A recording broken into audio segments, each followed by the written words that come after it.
Thank you for coming to End Capitalism Today's YouTube channel. I hope that you have visited the website. The website is dismantlecapitalismglobally.com. That is dismantlecapitalismglobally.com. This movement is dedicated to bringing change and awareness to the system of capital from a global perspective, not just in one country or one continent, but to just connect everybody who are operating under the same system of currency and profit. So this is just my way of giving back, of attempting to, show how the system is not going to fulfill its promises of making all of us rich, and that all it's doing is depleting resources and depleting our energies and our psyches in the process. So capitalism needs more dialogue. It needs more dialogue in terms of its dynamics. And we don't get that in mainstream media, unfortunately. We don't get a lot in mainstream media, to be honest. But, links to buy stuff and links to show bias news reporting, that's all we get. But anyway, we can talk about that at another time. I want to talk about barriers that women face under the system of capitalism and just kind of complete and conclude my discussion on patriarchy and women and what we face when we attempt to go into the workplace. I feel like patriarchy is not getting enough conversations. Okay, so we definitely need to talk about it through its many layers, why it exists and why it is prevalent. Patriarchy is definitely a Western philosophy, a system, philosophy and system, I should say, because it is one that came from what we saw as the feminist movement here in Europe and the America, and then we saw women protesting men who did not want to include them into the civilization, the building of a civilization, Western civilization. So we got that word patriarchy from that because other cultures, they celebrate their women differently, or that they acknowledge the women differently. But patriarchy in Western civilization did not just stay in Western civilization. As the male was building that new world, he was also going into other countries in terms of capitalistic gains. And of course, the concept of capitalism traveled, as well as what he represented, his patriarch mindset that the man is superior and the woman is inferior.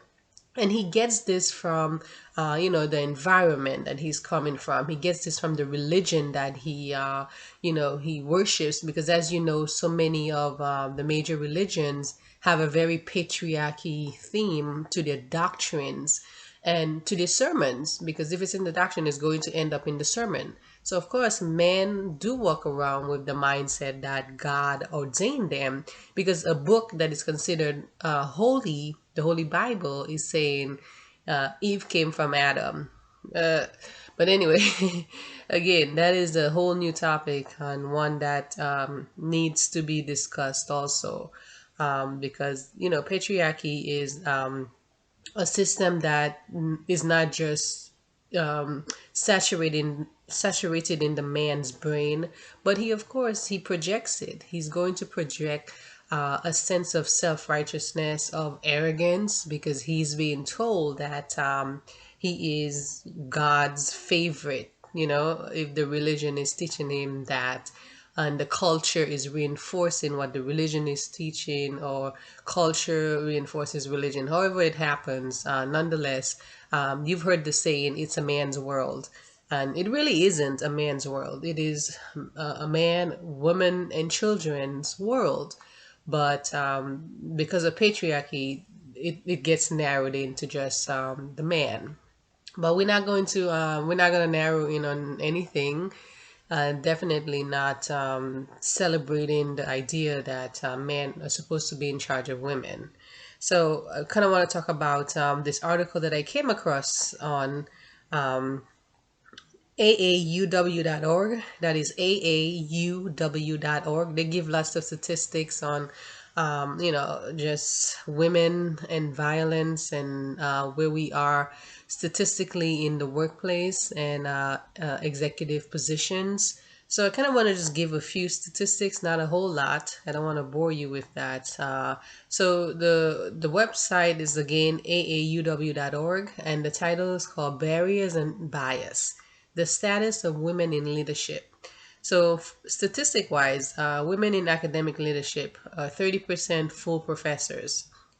I'm sorry, 32% full professors, 30% college presidents, 5% women of color who are presidents, 16% who are medical school deans. These stats are related to women in academic leadership. In the corporate leadership, 7.2% women are in Fortune 500 CEO positions. 22.5 Fortune 500 sit on the board of those companies. 11% are seated on top jobs in the S&P, and 25% are in C-suite jobs in the top 1,000 companies. That's the corporate statistics according to aauw.org.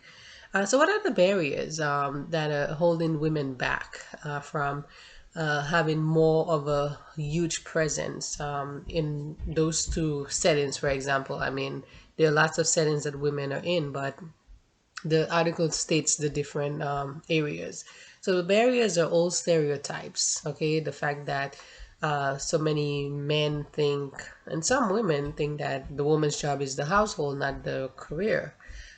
Fewer connections because men have more connections than women. Bias and discrimination, sexual harassments that we face in the workplace, and lack of flexibility because we are balancing family and work life because it's been thrust upon us mainly, okay? So the article goes on to say, quote, just as the status quo is holding women back from leadership positions, it is also holding men back from embracing caretaking and support roles. So what does, end quote?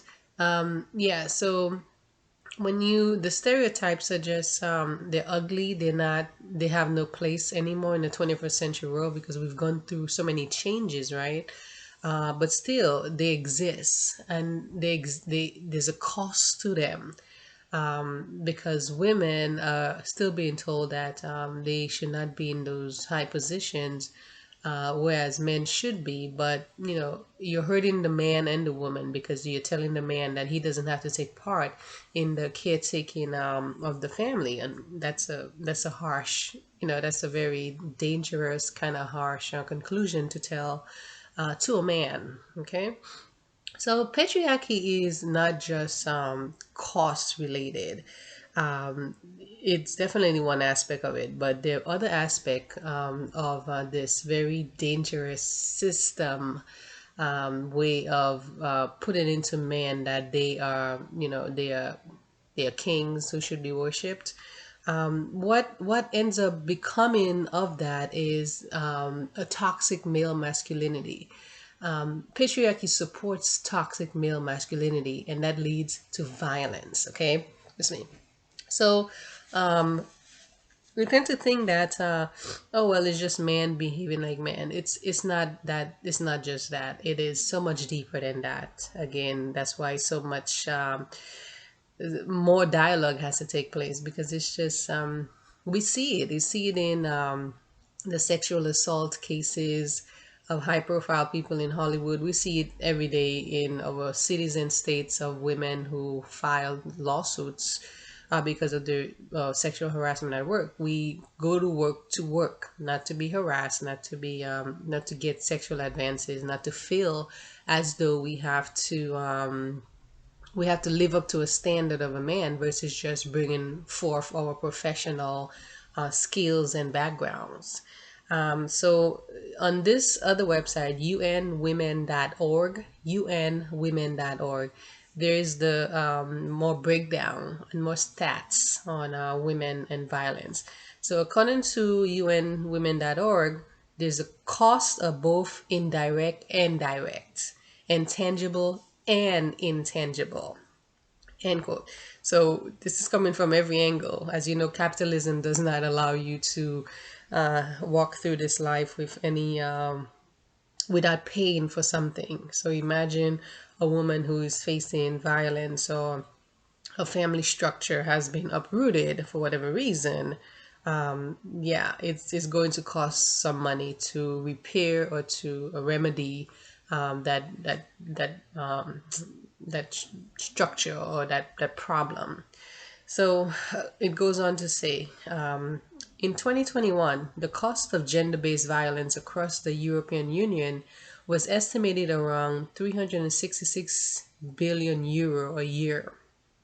Violence against women makes up 79% of this loss, among to 289 billion euro. End quote.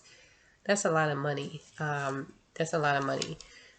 In terms of sex trafficking, where women are predominantly the victims, in 2018, according to UNWomen.org, for every 10 victims of human trafficking detected, 5 were adult women and 2 were girls.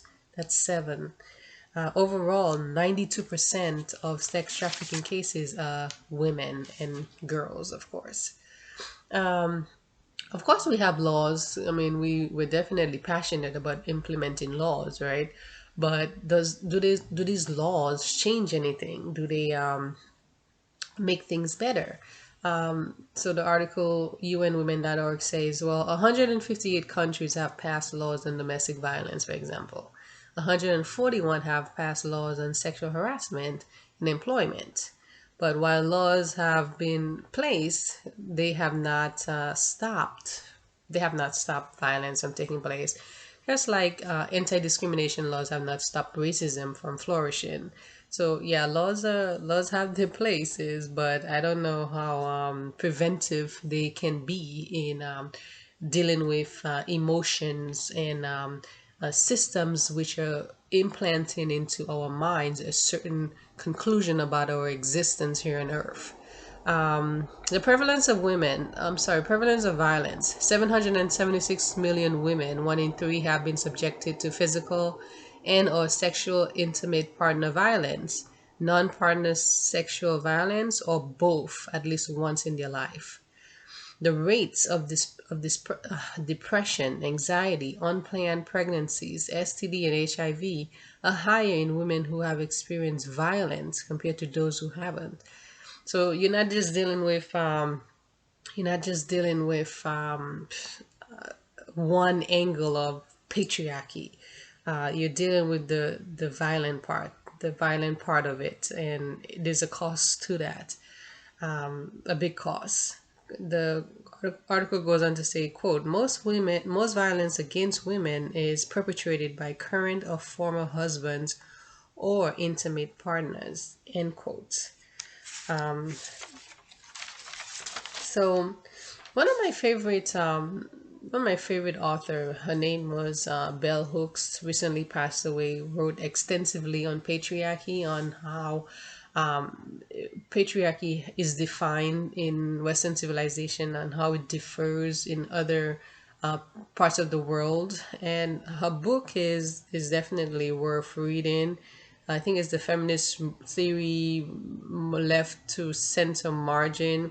It's around the lines of those words. I'm still reading the book, so my memory is faded on the title, but the book itself, it's very rich. She's dropping a lot of knowledge. She's dropping it from a personal experience based, as well as dropping the research and everything that has been researched about patriarchy. And Bell Hooks was an African American author, writer, professor, and she talked extensively about how she tried, as a young student, to go into the feminist women movement at her university, and that predominantly white female presence was kind of like a culture shock, because she realized that they wanted more of a personal story from non-white women, and they did not want non-white women to be included into the framework of developing a patriarchal movement that actually will help all women, not just white women. So Bell Hooks says in the book, sex roles existed in the past, but we don't have enough evidence to discuss that. So, yeah, in African culture, the male knows his role, the female knows their role, and they operate that way. In Western civilization, as you know, with the feminist movement, different story was being told. That white women had to fight their white male counterparts to be included into the building of Western civilization, Europe and America. So Bell continues, quote, the sexism, racism, and classism that exists in the West may resemble systems of domination globally, may. They are forms of oppression which have been primarily informed by Western philosophy, end quote. She goes on, quote, within our society, all forms of oppression are supported by traditional Western thinking, end quote. Thinking that superior, because I'm superior, I should rule you or I should govern you. And we see that not just in the patriarchy format, but just an American European mentality in terms of how they have communicated with the outer world, with the intent to dominate them, not to communicate like, respectable human beings who have something to share. So Bell Hooks continues, since bourgeois white women had defined feminism in such a way to make it appear that it had no real significance for black women, they could then conclude that black women need not contribute to developing theory. We were to provide the colorful life stories to document and validate the prevailing set of theoretical assumptions. That is an excerpt from Bell's book. So she's saying, like, white women excluded black women from the feminist movement, and instead of including them to create a structure that would give all women a safe space. And she's proposing that in the book. Like, we all need a safe space. We don't need to be combative. We don't need to be combated with our male counterparts. We need to find ways to create a theory framework so that we all can redefine what is really happening, what is truly happening, and then of course solve the problem. Lastly, Bell says, the foundation of future feminist struggle must be solidly based on a recognition of the need to eradicate the underlying cultural basis and causes of sexism and other forms of group oppression.